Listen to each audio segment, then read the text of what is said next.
Regional ring road ఎన్ని years లో develop అవుతుంది? ఇప్పుడు తీసుకోవడం బెటర్, రీజనల్ రింగ్ రోడ్ దగ్గర ల్యాండ్స్ ఏమైనా ఉండి తర్వాత డెవలప్ అయిన తర్వాత వన్ సిటీస్ ఎస్టాబ్లిష్ అయిన తర్వాత తీసుకోవడం బెటర్ అంటారు? మన ఎస్టాబ్లిష్ అంటే రోజు రోజుకి రేటు మార్కెట్ వాల్యూ పెరుగుతుంది తప్ప తగ్గడం అనేది ఎక్కడ ఉండదు. ఇప్పుడున్న మార్కెట్ అంటే ఫ్యూచర్ కూడా అలాగే ఉంటుంది. వన్స్ మనం ఇంతవరకు పెంచామంటే దాని తర్వాత అనేది పెరుగుతూ ఉంటుంది, ఎప్పటికీ తగ్గదు, దాంట్లో డౌటే లేదు. కానీ ఈ సంవత్సరం ఉన్న రేటు నెక్స్ట్ ఇయర్ ఉండదు, నెక్స్ట్ ఇయర్ ఉన్న రేటు ఆ నెక్స్ట్ ఇయర్ ఉండదు, ఖచ్చితంగా మారుతుంది. ఎందుకంటే పాపులేషన్ పెరుగుతుంది, రోజు రోజుకి సిటీ స్ప్రెడ్ అవుతుంది, కానీ ఎక్కడ సిటీ తగ్గట్లేదు. సిటీలో ఇప్పుడు స్పేస్ లేదు. అండ్ సెకండ్, కానీ ఈ సంవత్సరం ఉన్న రేటు నెక్స్ట్ ఇయర్ ఉండదు, నెక్స్ట్ ఇయర్ ఉన్న రేటు ఆ నెక్స్ట్ ఇయర్ ఉండదు, ఖచ్చితంగా మారుతుంది. ఎందుకంటే పాపులేషన్ పెరుగుతుంది, రోజు రోజుకి సిటీ స్ప్రెడ్ అవుతుంది, కానీ ఎక్కడ సిటీ తగ్గట్లేదు. సిటీలో ఇప్పుడు స్పేస్ లేదు.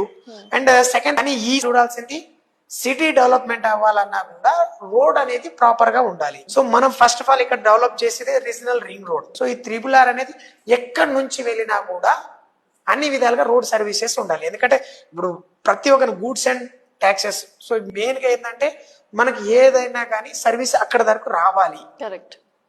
సో అలాంటప్పుడు రోడ్ సర్వీస్ మెయిన్ గా డెవలప్ చేసి ఎవ్రీథింగ్ వస్తుంది అక్కడ. సో ఎన్ని ఇయర్స్ చూడాల్సి